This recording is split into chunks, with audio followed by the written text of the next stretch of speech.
This story is 22 years in the making, and I never thought I would tell it publicly. So I'm excited and a little anxious about the opportunity to share the story, but I hope that it can inspire someone. Welcome back to the Life Shift podcast. And today, my guest is Jackie Ferguson. Her journey shows the human spirit's incredible ability to keep going and find hope in the most challenging of times. In this episode, we talk through Jackie's deeply moving story. And in fact, it is one of the first times she's actually shared it publicly. It's marked by personal turmoil, grief, and really a total redefinition of her life in the wake of a crumbling marriage and loss in her family. But it was the birth of her daughter that stood as the most transformative moment for her. It was really a pivotal shift that reoriented her life and kind of led this path of resilience and self discovery. Jackie Ferguson, she is an inspiration. She's the vice president of content and programming at the Diversity Movement. She's a best-selling author, and she's the host of another podcast called Diversity Beyond the Checkbox. She brings a unique perspective on diversity, communication, and leadership in that podcast. Her work and insights are not just reshaping workplaces and communities, they're breaking down barriers and they're fostering a more inclusive world. So, if you've ever found yourself at a crossroads, you're uncertain and alone, I think Jackie's story will resonate with you. It's really about redefining success on your own terms and really finding the strength to navigate life's journey independently. Before we jump into the episode, I'd like to extend my gratitude to the Patreon supporters for their consistent support. It just means so much to me. And so, this episode, I'd like to shout out Nick, Gail, Sari, Brian, and my friends Shane and Trapper at Dream Vacations. All of you are supporting one episode a month, and this just allows me to try out new pieces of software, which I am trying out now, and just continue to bring these stories to the masses. If you'd like to help support this show, please check out patreon.com/the Life Shift podcast. And you can see all the different tiers, and we have a t-shirt giveaway coming up. So I would appreciate any support that you have. Thank you for that. And without further ado, here's my conversation with Jackie Ferguson. I'm Matt Gilhooly, and this is The Life Shift, candid conversations about the pivotal moments that have changed lives forever.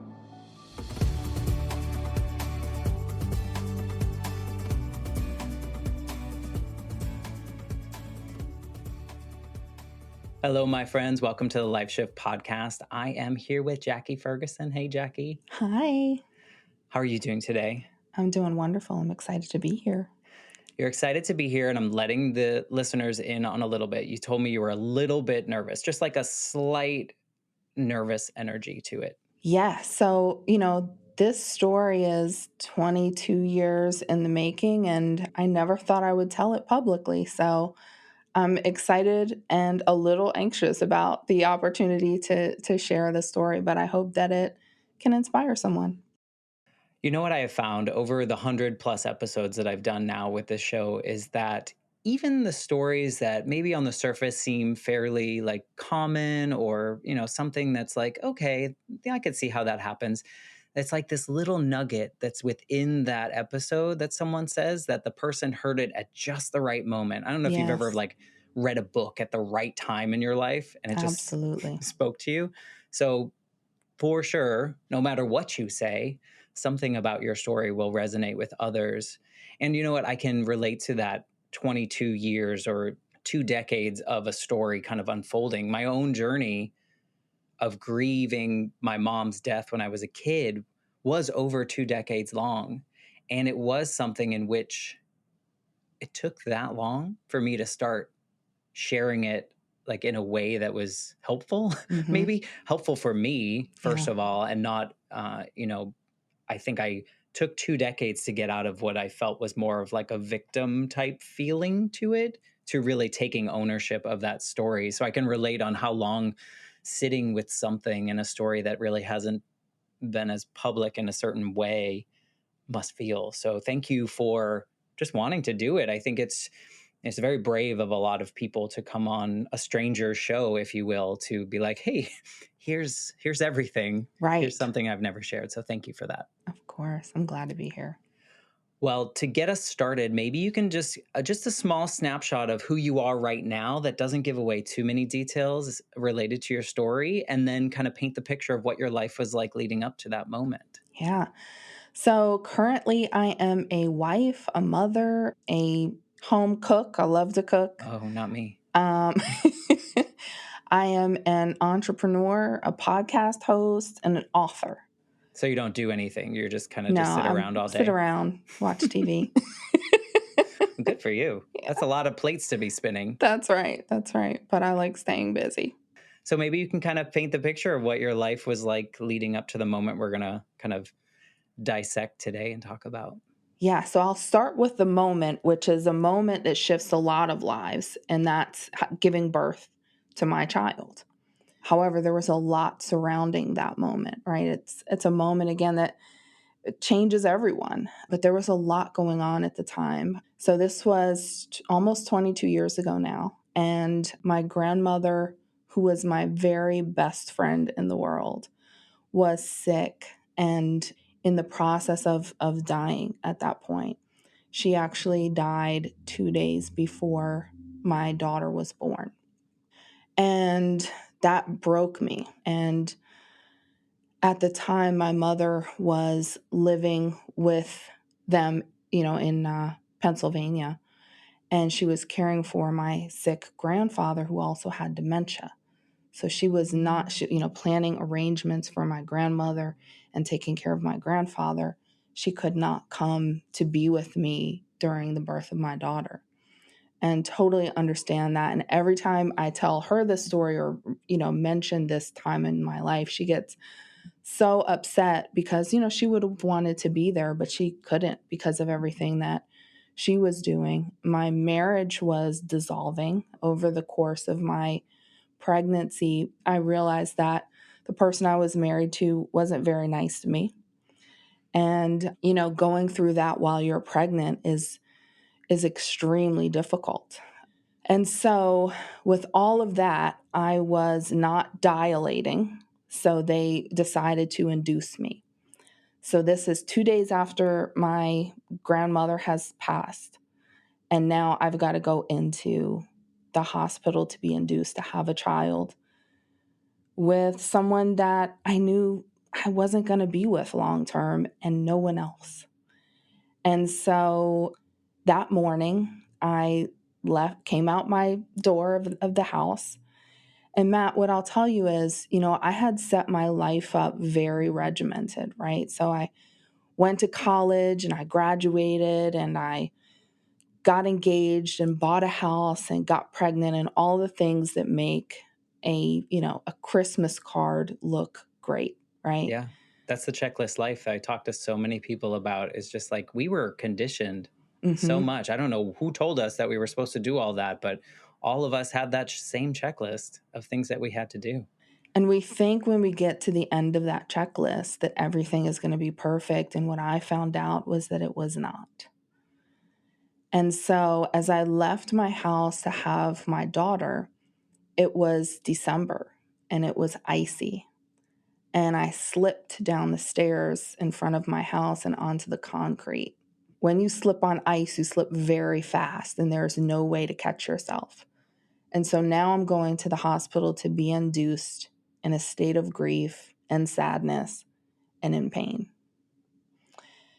And so went to the hospital. They, put me on the Pitocin and gave me all the things to induce my labor. And I went through 10 hours of labor. I wasn't effacing, so that means my water was not going to break. So they went in to break my water at this point. And then I've got all, back pain, right, from falling down the stairs. And they tried to break my water, but because I wasn't effaced, it was, Matt, the most painful thing I've ever endured. And I've gotten hit by a car. Oh I've God. had some pain in my life, right? Yeah. This was There's a level of pain that I didn't know you could reach where anytime you experience pain, your body tenses up. there's a level of pain that's so significant that your body just relaxes. You feel it. You feel it in full, but your body is in a state of shock and can't respond to it. And so I'm laying there with tears coming out of my eyes, but I can't speak. And the doctor knew at that point, what had happened. And her face was just, I'm so sorry. And so I continued to be in labor and go through the labor process. So then my daughter's heart rate started dropping. And then she passed a stool in utero, which is meconium. So that happens when there's a decrease in oxygen and blood flow. So now we're both in trouble at this point. So they issued, after this was 10, 11 hours, an emergency C-section. So they get me in there fast because, who knows what's going to happen at this point. Will I make it? Will my daughter make it? And I'm there with a person who, just couldn't be what I needed him to be because we were so far apart from each other emotionally. And then I'm thinking about my grandmother and thinking about my mom. I felt very, very alone. And now I don't know if I'm going to live or not. And your baby. Right, right. And so then I get wheeled in and I'm laying there in this very sterile room, right, which is different from the birthing room. Now you're in the OR. And it was cold and sterile. And my husband at the time was there in the room, but standing far in the corner. So it was me and the anesthesiologist, and the anesthesiologist was at my head and just talking me through it. Meanwhile, I can see, because they have to move so quickly, and I can see blood on the ceiling from how fast they Oh, have wow. to do this operation and pull my daughter out. We both made it, so that was I'm glad good. to hear that. But that was the moment, Matt, where I said, okay, I am on my own. I have to do this on You've my own. Mm-hmm. resigned to almost like, it's interesting to resign to confidence in Yeah, yourself. absolutely. Because I'm thinking of your story. I was fortunate enough to have a relationship kind of like you alluded to with your grandmother, of just like best friends, just Yes, everything. And I can imagine 2 days after, you're supposed to be on your checklist. You're supposed to be happy. You're about to like check off another box that's of right. society's checklist for you. You're going to be happy now. Finally, happiness is coming because a baby is coming. And then it was like one domino after the other That's right. of all your, I don't know why I'm picturing Stonehenge, but like the people around you, in a sense of like, they're all falling. Yeah, Like there's nothing there. And it's just you laying on this sterile table. I can imagine what that feeling was. That feeling like, what brought you to the resignation of like, I can do this on my own. This is my movement forward. Did a lot of it have to do with that environment that you were in that OR? Did it feel like a blank space, like a blank sheet of paper because it was so sterile? it did, Matt. It was like, okay, here is this defining moment, and I have to start from here. Because, through my childhood, Matt, I've always been a very anxious person, always wanting to have everything in order, always wanting a plan for everything. And when I didn't have my plan and didn't have my things in order, I would get very anxious. And so that continued into my early 20s. And I was 27, almost 28 when I had my daughter. And until then, I wanted to prescribe my life. And Didn't roll with the punches hardly at all, right? no, did not like that. I get that. Was your family before, was your childhood, was Was it a complete picture perfect family?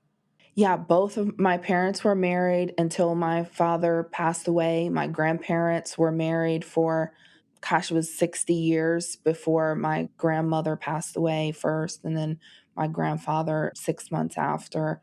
So, you know, and I had love and I had stability and all of the things that, you want as a child and want as an adult. That's amazing. The reason I asked that is more of my own personal experience. I found that I was very similar to that in the sense that there was a perfectionist aspect to it, but Yes, mine was definitely. the reason I asked is mine was felt very trauma related now that, at 40 something looking back on that is that it feels like I was doing all the things to check all the boxes to be perfect so that my dad also wouldn't leave me. Cause in my mind, my mom abandoned me. So I was doing all I could to be perfect so that my dad would, not that he would, but small brains think differently. So I was curious. And it sounds like you had that love around you. So you just kind of wanted to maybe keep the love and keep the things going. Yeah, I think that's exactly right. I was always looking for love from and pride from my parents and my grandparents. And so in my head creating this perfect life was the way to do that. And then it all started crumbling. And in that moment, I was always the type to not take risks and go with the Same. safe route, right? And in that moment I said, "Okay, you've got to do this on your own." Did you have a sense of and forgive me if this is too far. Did you ever feel like you wanted to just like screw it all? I give up. I quit. When all these dominoes were falling and, give into it, or was it something different?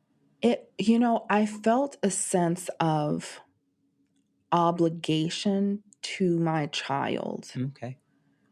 and I didn't want to give up on her. But I was in such a state for a very long time, Matt, of depression after that, just dealing with my grandmother's passing. Did you have depression or moments like that earlier in your life at all? Do you recall? Not really. My childhood and early adulthood, because it was so prescriptive, I You knew how to feel. right, You planned exactly. it. That's exactly right. I knew how to feel. And so, yeah, this was the time where everything was different and it was hard and it was messy and it was sad. And yeah, that was the moment that I said, "Okay, I've got to do this on my own." And that is where I developed my real strength and resilience. How how much longer after like the birth did you really feel like you were taking charge? Like, I got the flag, let's go. Because you mentioned there's some depression after, and I'm sure that mixed with postpartum and things that come with having a child, a brand new child. It was a long process, Matt. So I was excited about being a mom and terrified at the same time. Right. And surviving just the ordeal is a big thing too. That's right. And then having to deal with my grandmother's passing and then my grandfather passed 6 months after. So then there was that, and super hard. It was a long time. I remember when I really grieved my grandmother's death, and that was on Mother's Day because I'm generally a giving person. So I said, "This is my mom's first Mother's Day without her mom. So I'm going to go and take Diana, my daughter, and we're going to go spend Mother's Day with her."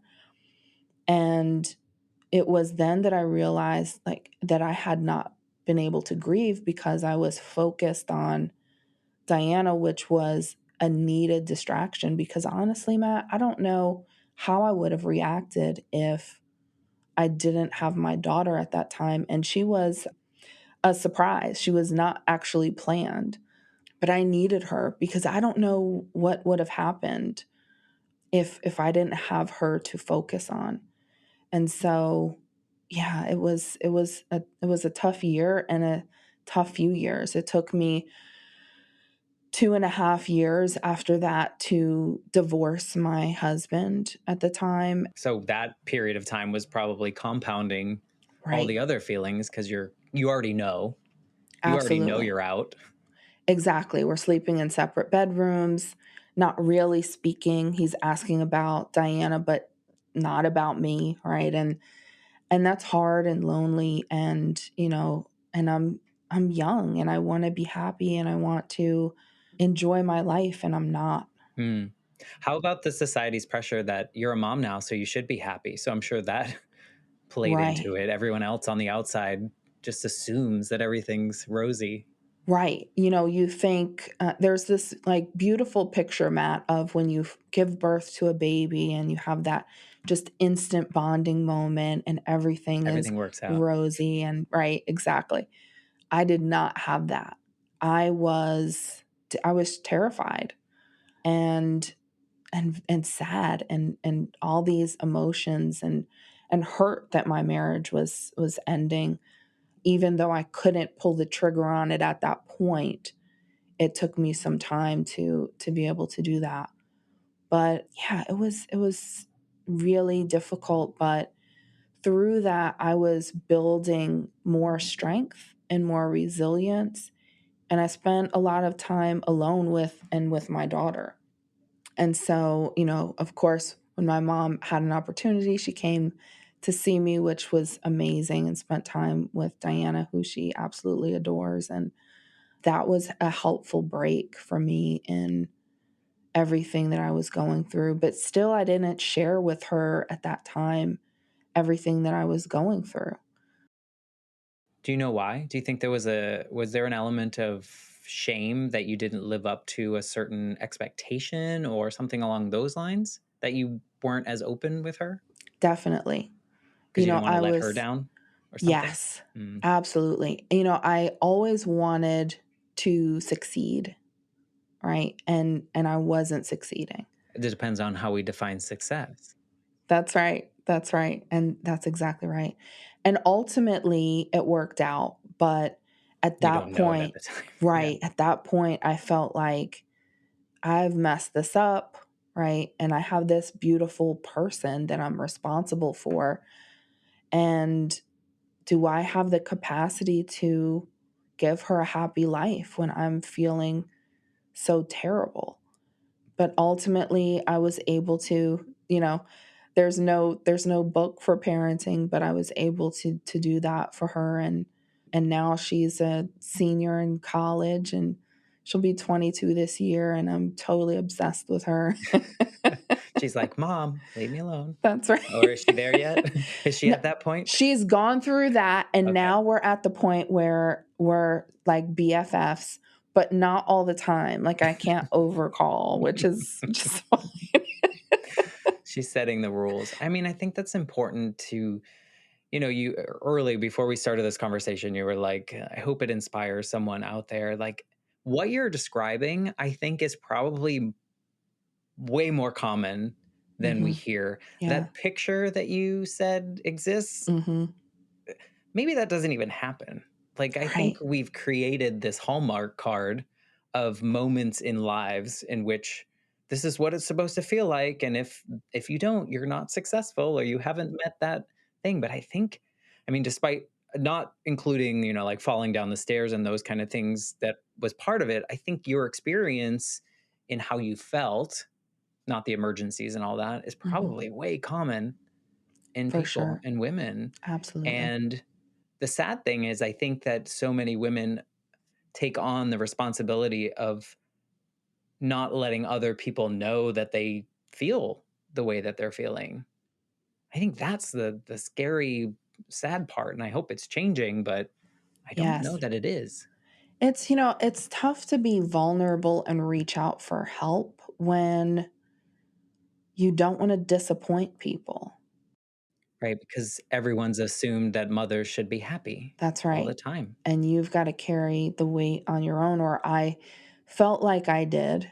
And certainly, if I were to, ask my mother, she would say, absolutely not. I would have been there. I would have wanted to know, but I just didn't want to disappoint her. And she was, already busy caring for my sick grandfather. And I didn't want to put pressure on her. But,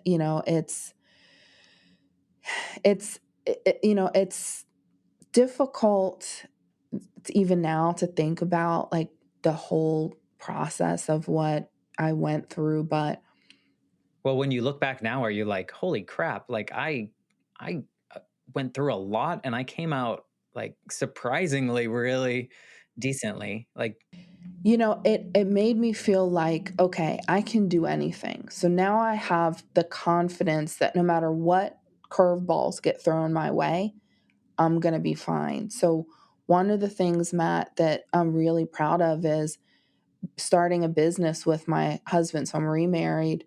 He's a great guy, and we started a business together.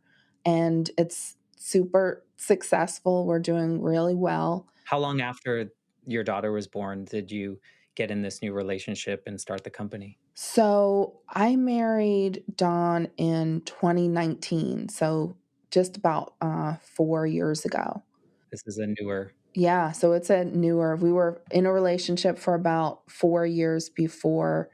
Yeah. We've been married for four. So yeah. Yeah, but I mean, understanding, I was wondering the time period of between when your daughter was born and when you kind of hit these milestones in which life was no longer as prescribed as it used to be, right? That's Your right. checklist was like out the window.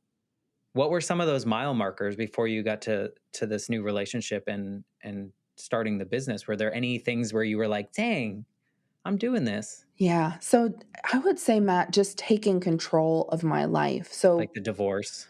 yeah, the divorce. And then, okay, instead of just taking a job, like, what do I want to do?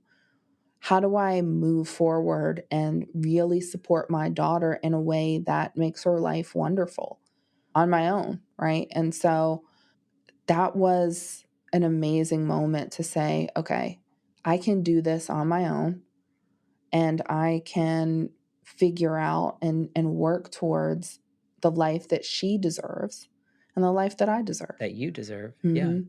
No, I think Mhm. it's interesting too. I sorry to keep going back to this checklist life, but it's so like I lived my life to this to the point, and I don't know if you did this as well, but like when I went to college, I didn't go to college for like things that I was wanting to do or was interested in.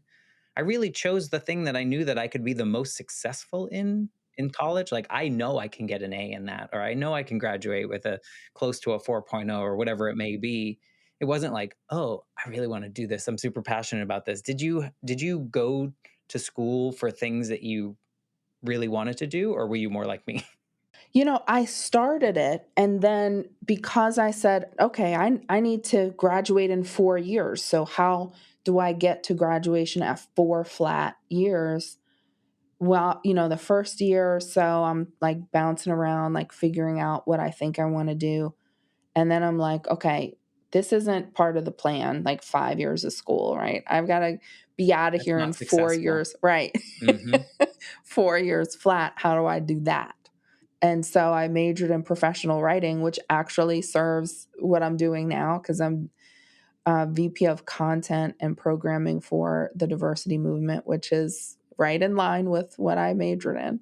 What were you doing in between so that the reason I ask this is, you said you like wanted to start leaning into the things you wanted to do. Was there like jobs that you were in that you were just like, why am I doing this before that? Yeah, so I did some sales, which was not my forte. Mhm. I did some marketing and HR, but really what where I benefited was I did a lot of executive support. So I worked for a lot of very successful executives and understood how they think and understood how they work and That's what their awesome. expectations were.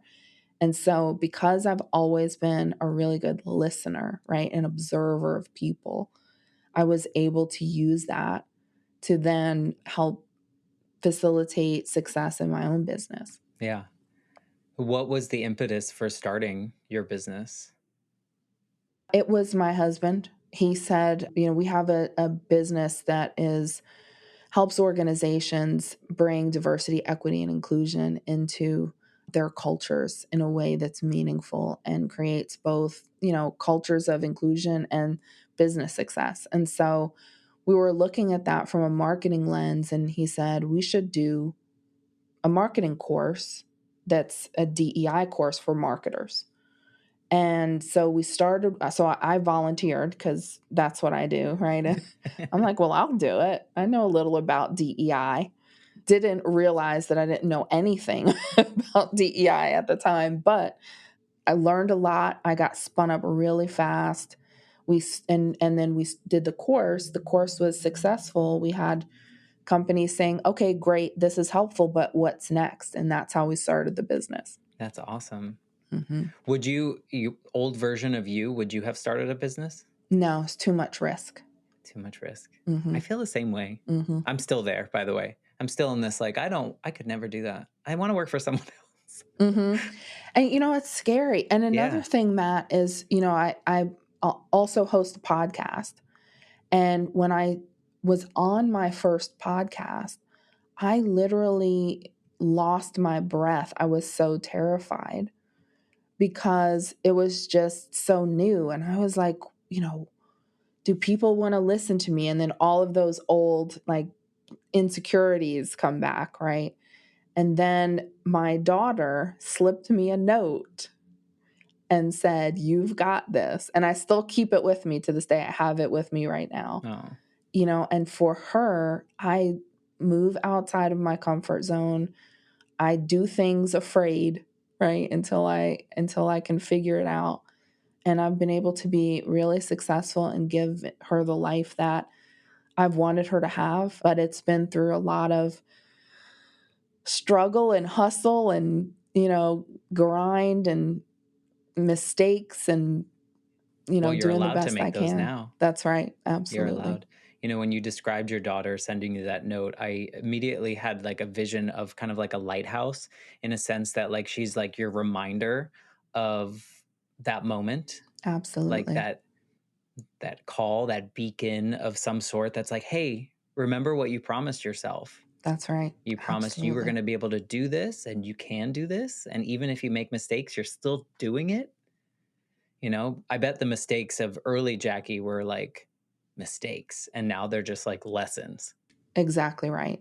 And you're just so hard on yourself when you mess something up or you don't get something right. And now it's like, okay, like what do I learn from this? And, nothing is so bad. Like I've been through the hard and the scary and the messy and the dirty and the pain and the grief, right? So anything else, I can figure it out.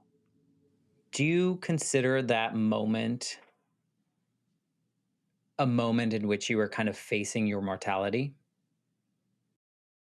I don't know that I felt that because if I allowed myself to feel that, I may not have been able to push as hard.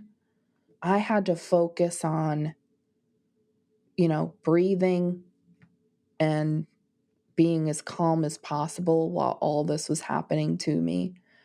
Yeah, so I did not feel that. I think Like you didn't have a fear that you were going to die or I knew that I could have, but I never thought about this, Matt. So this is a great question.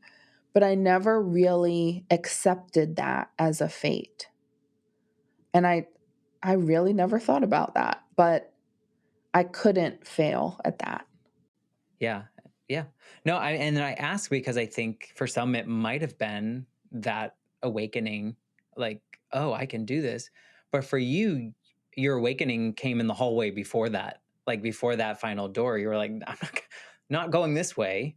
Whereas some people might be at the door, Right. and like that's that last minute reminder. But you had this child coming. You knew that you had to be fully here for that. It's so Absolutely. interesting to think about. Fortunately, I've never been in a moment in which I feel like this is it. This is going to be the moment. And I love that you still have that subconscious strength to not give up, right? Like I feel like I watch these, this is going to be so off topic. I watch these post apocalyptic type movies once in a while or shows, and they're like fighting so hard to escape whatever or whatever. I'm like, I don't know that I would want to live that, but that badly, like to do Right. all these things that they're doing. This is Mhm. a different circumstance. But what I'm saying is like, I feel like there are some people that would just resign to like, oh, well, this is what it is, but you Right, didn't. because it's like, what are you fighting for? Right. Right? Just so if you make it out of this one situation, what's the Yeah. life that you have? And that's really where I was. Like, I was very depressed and sad after losing my grandmother because, when you have that best friend and that cheerleader, and my mom has really stepped into that role for me and is that for me now. Like, she'll be the first one, Matt, to listen to this podcast. So, hi, Hi, mom. mom. Yeah. Were you there when your grandmother passed? No, I was in North Carolina and they were in Pennsylvania, and so I got a call on the 17th at very early in the morning, and my then husband actually answered the call, and I knew by his face that she was gone. It was I can't describe how alone I felt in that moment, because she was always my cheerleader and my support. And, I did everything right. And I was the best granddaughter in the world and all of those things that make you feel loved and special. And that was gone. And no one will ever replace her. But my mom is, my cheerleader. And, she's such a fantastic support and always shares how proud she is of me. And that is so meaningful to me that I've been able to, restore a happy life. And now I do have the life that I wanted without the checklist, right? The messy one, not everything went perfectly. And, But did it? yeah, exactly. Because the outcome now is really fantastic. And I can say that I'm very happy. And I have all the things that I tried to checklist. And for people that think that you have to checklist your life, sometimes it's the messy that creates the life that you really, really want and that you need. I don't know if my guest coined this, but one of my earlier guests, she said, the mess is our message. Mm, And I was like, you're 100%. absolutely. My mess created this version of me, like the tragedies that I went through, or what I consider my life tragedies, losing my mother and then watching my grandmother pass away. Both of those moments in my life made me this version of me, take it or leave it, but I am proud of how those formed me. So I can totally relate. Yet that checklist is always still there for me. Like it's still hanging out over here, Yeah.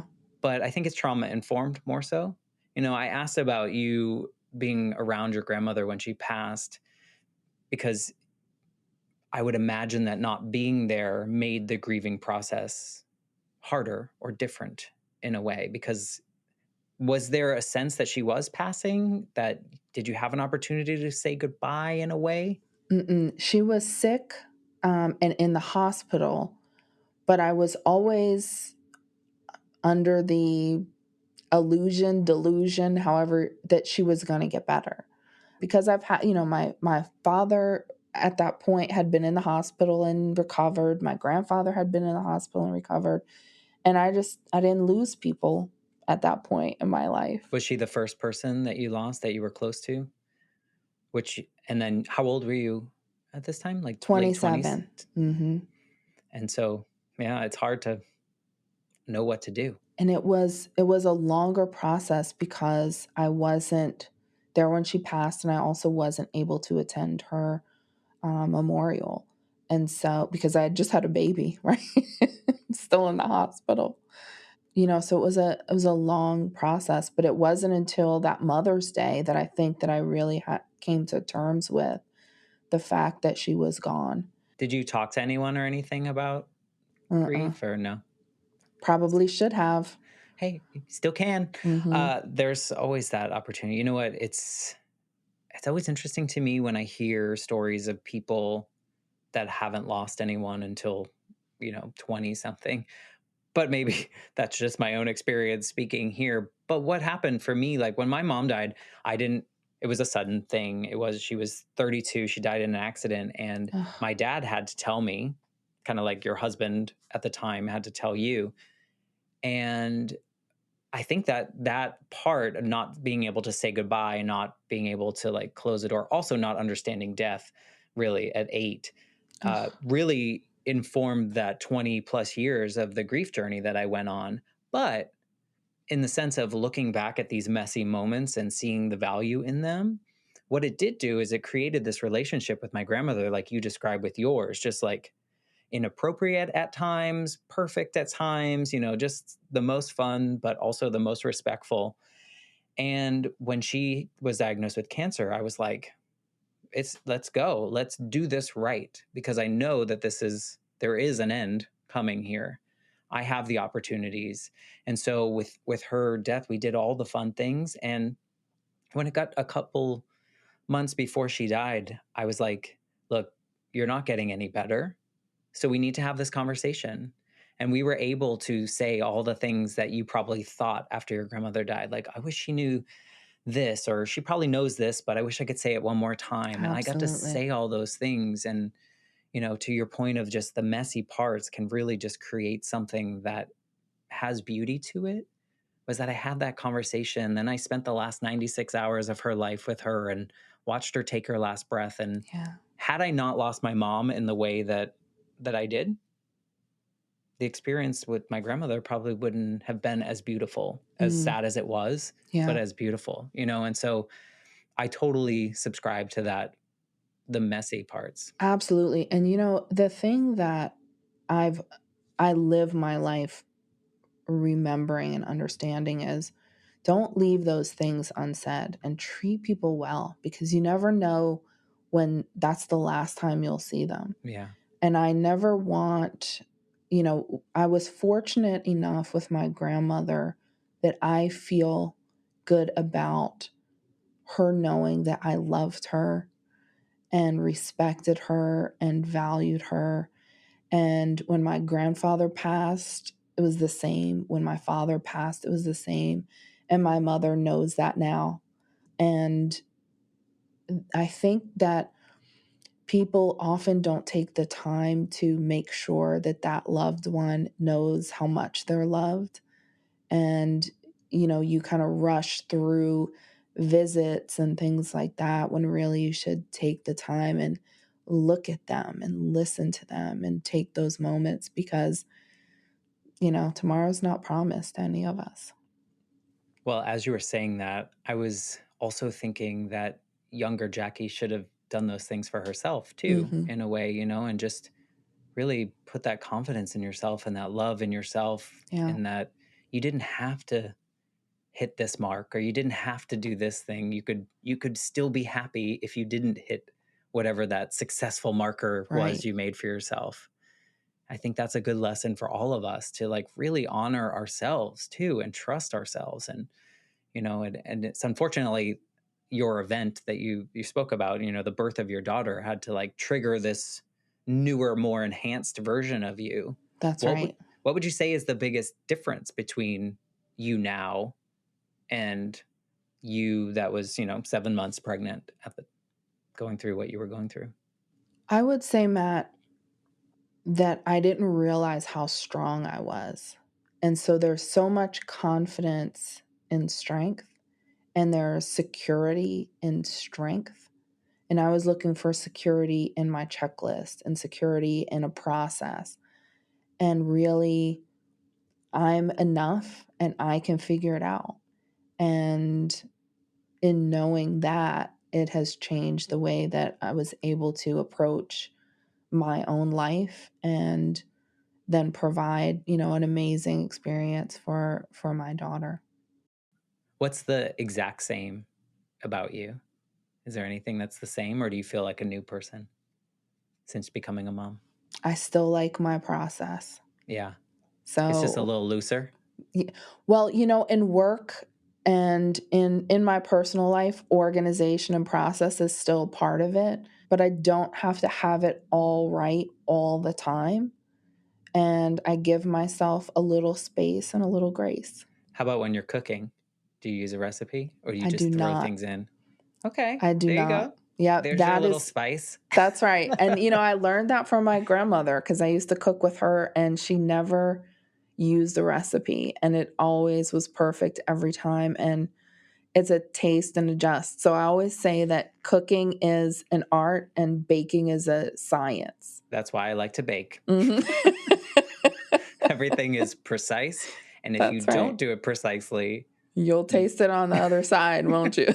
you will not get what is in the picture That's if right. you don't follow through. Yeah, no, it's very interesting to look back and think about how we absorb these checklists and what they actually do. And are they serving us? Maybe. Are they harming us? Maybe. And it's really interesting to have the ability to have a moment, although yours I would not wish on anyone because so traumatic, Yeah. back to back to back to back to Mhm. back. But that moment allowed you to have the awareness of like what was happening and what you could do and what you should do and trust your intuition and all those pieces. Is that weird to think about such a lovely, because you got your daughter, but such a scary and sad time in your life as something that threw you into this new stratosphere? Yeah, it's like sometimes, flowers grow in the dirt, right? And I have this experience that was, not colorful and not exciting and not beautiful. And through that, I got an amazing daughter who's doing amazing things and just lights up my life. And so flowers grow in the dirt. Yeah. Does your daughter like a checklist? No. She has been a challenge and part of the reason why I'm like, okay, I guess we can do it like this because she is very driven, but she's like, let's try it. Let's do it. Let's figure it That's out. And I amazing. really respect that about her. Yeah. It's probably taught you a thing or two. Absolutely. Yeah. Your story started out so sad. We did flashback and you had a happy childhood and Mhm. you had these happy moments. But really the start of this Jackie started in a sad, scary moment. Yes. And looking back on that version of Jackie, Mhm. after the stair incident or right before the stair incident, or just knowing that you were living in this space in which someone didn't respect you or love you in the way that you needed them to, is there anything that you, Jackie, now could say to her that would help her in this journey she was about to go through? Mm. I would say to that younger Jackie, you can do this. You're going to be fine. You're going to figure it out on your own. Yeah. Do you think she would listen? Probably not. Yeah. She Because would everything, probably look for that checklist. yeah, just tell me what to do. It's so much easier if you just tell me what to do. But maybe it's not. Maybe it's not. You know, if we distill it down to something as simple as like, I don't know, podcasting, someone Mhm. can't tell you what to do for your show because it That's won't true. it won't work. Right. And so I don't want to distill this moment down to that, but it feels like you kind of had to go through those moments Mhm. to get to this place, to Yes. see the beauty in the mess, to see the beauty that a child could bring to your life despite the home not so great moments that you had going on and the loss of your grandmother and all those pieces. Yeah. Yeah, it's I think Matt it feels like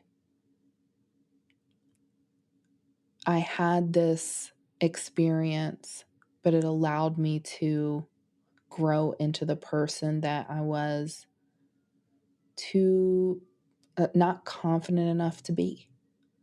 Stepping outside of the blueprints and the processes and the checklists, I was able to do that and figure out what was right for me, which is, which was not necessarily, in that checklist of do this and then this and then this. And when you get to the end, you'll be happy. And so I think people should find their own journey and, what is right for you, and spend less time worrying about what other people expect, and figure out what makes you feel fulfilled, and give yourself space and grace because you deserve it. And understand, I'll add to this, and understand that vulnerability is also a strength. Yes. So forgive me for asking this, but why don't you share this story as often or ever or in your own journey? Yeah. So my mother knows this story. Diana knows parts of this story, but I did talk to her before coming on your show. I think, Matt, that now that, it just feels, it's just a vulnerability that I didn't want to share. It still makes me very emotional and very sad, and then very happy about the outcome. But being emotional as a woman in the workplace is, there's still some bias around that. And it should be seen as a strength. But, and maybe after this I'll start telling the story more often. Well, and the reason I ask that is you sharing this story, there's nothing about your story that that I feel would make someone think worse of you. I think they would think more of you. I think it adds more layers. I mean, I don't know you outside of this hour that we've been talking, but I feel because we have this conversation, I feel like I know you better than some of the people that are around you because I feel like I've talked to the core of you, Yeah, and I think absolutely. it's so I hope you share this story more. Mm, I think that there are so many women out there and probably some men and probably people in between that would resonate with the feelings that you had, with the isolation of this relationship that you were in that you just couldn't get out of yet, and the fact that you were supposed to be happy because this new thing was coming into your life, and right. then you just lost the best thing of your life, your Hmm. and I there's so much of your story that just makes it such a rich human experience that I hope that more people can hear your story. I mean, I hope a lot of people listen to the podcast, Yeah. but I hope you're able to share it more because I think nothing, there's no shame in any part of your story. So I don't Hmm. think you need to worry about that. But I just thank you for allowing me to have this conversation with you. It's truly an honor. And I think that hopefully we can encourage more people to share the quote unquote messiest parts of our lives. Absolutely, Matt. Well, thank you so much for allowing me and giving me the space to tell it. Sometimes we just put those things away in a box, and really bringing them out can encourage other people, can show people that you can make it. And, parts of your story can resonate with other people who might be going through similar things. So thank you. We're just human. We're just That's trying to right. do the best we can with what we have at the moment. And sometimes we're not going to make the right decisions. And sometimes we are, and all of it ends up being right in the end, hopefully, That's right. for our journey. So if people want to learn about your company, I know we didn't spend a lot of time talking about your company. That's not what the show is about. But if people Right. want to get in your orbit and learn more about your company or just see what's happening in your world or even just reach out to you because your story resonated in a certain way, is there Is there a way to get a hold of you? Yes, you can find me at the Diversity Movement, so it's thediversitymovement.com, or find me on LinkedIn. I'd love to connect. All right. We will share those links in the show notes so people can connect with you. And I hope you hear from people that say, you know what, I had the same experience and this is how I felt, because I think it will help you in your journey as well. Knowing, I know you know logically that lots of other people have had similar experiences, but sometimes we don't. Sometimes we do feel like this is our own isolated experience. So I just appreciate you. Thank you for just doing this and sharing. Thank you, Matt, for letting me share my story. I've really enjoyed our conversation. And I hope listeners have enjoyed your conversation. And what I will ask for this time is, if you resonated with something that Jackie has said, or you know someone that's going through something similar, why don't you share this episode with them, and maybe it will resonate with them and make them feel a little less alone. Because that's really the goal of this show, is that at least one set of ears can hear something that makes them feel like, okay, they're not alone in their circumstances. So thank you again. And I'll be back next week with a brand new episode of The Life Shift. See you later, Jackie. Thanks, Matt.